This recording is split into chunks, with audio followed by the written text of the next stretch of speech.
This is the true story of the Shea family and the house that refused to let them live. Tammy Shea wanted a fresh start, a new beginning. She found only a wicked end. The house in Arkansas had occupants long before the Shea family arrived. The darkness waited patiently for the sound of children's laughter. The first sign was subtle, a misplaced object, a quiet whisper in an empty room. Soon, the veil thinned and the pranks turned malicious. The whispers became threats. The children were the target, the purest form of fear, the easiest to break. The family was not dealing with a spirit, but a parasite, an entity of pure malice. It was learning their routines, memorizing their weaknesses, mapping their fear. Every night was a siege. The beds were no refuge. The darkness had claws. Faith was useless. Prayer was mocking. This presence fed only on destruction. Physical assault began. The bruises appeared from unseen hands. The terror was now palpable. The smell of sulfur and decay choked the hallways, announcing the visitors' arrival. Tammy called for help, realizing she was not a mother, but a jailer. The experts arrived, but the entity was waiting. It welcomed the challenge. The evidence was overwhelming. The malevolence was off the charts, a confirmed demonic presence. The name was revealed, a whisper from history. The demon Seth had claimed this land. Seth was an apex predator, a spirit who found sport in crushing the human soul. The investigator spoke the name, and the house retaliated with explosive force.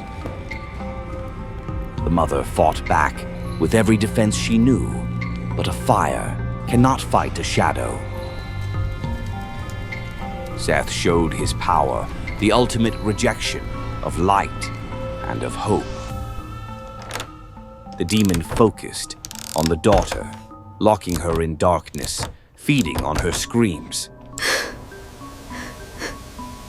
The air was cold, the fear was sharp, and the house was laughing. Escape was impossible. The physical structure was now a living, breathing trap. The toys turned on them. The innocence was corrupted. The safe haven was gone. They tried to secure the home, but you cannot lock out what is already inside your mind. The contamination was everywhere, in the food, in the air, in the very water. Seth claimed his property, marking the mother as the core of his new playground. They huddled in silence, waiting for the morning, but the morning never truly came. The darkness was not content with just one family. It sought a broader audience. Every piece of glass reflected their doom. Every shadow hid a threat. The demon spoke through the boy, a warning, a demand to abandon hope.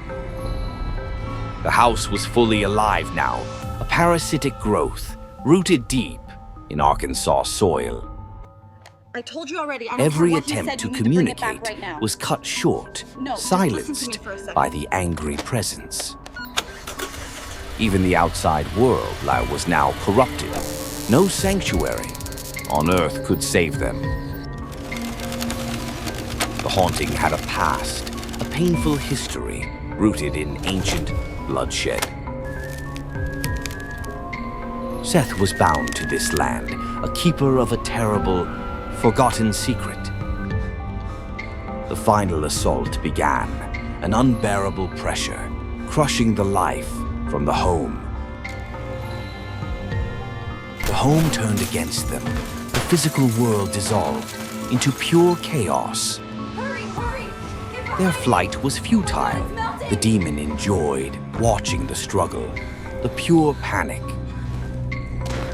They were almost free. The threshold was within reach. The last step was the hardest. A final, desperate cry pierced the darkness. The only thing Seth could not abide. They escaped the flesh, but the trauma remained, forever etched into their memory. They left everything behind, every memory, every belonging, every last thread of peace. Seth won the house, a perpetual prison, waiting for the next family to move in. The Shea family's story is a testament to what lingers when evil takes root.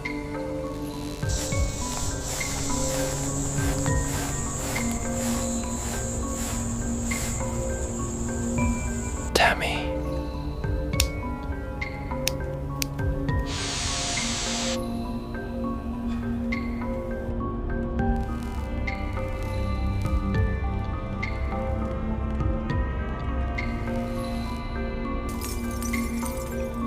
The haunting continues. The story is real. The fear is yours. Did they truly escape the house? Or did the house escape with them? Subscribe to our channel and never miss a true tale of American terror. If this true story chilled you, share this fear and let us know your darkest thoughts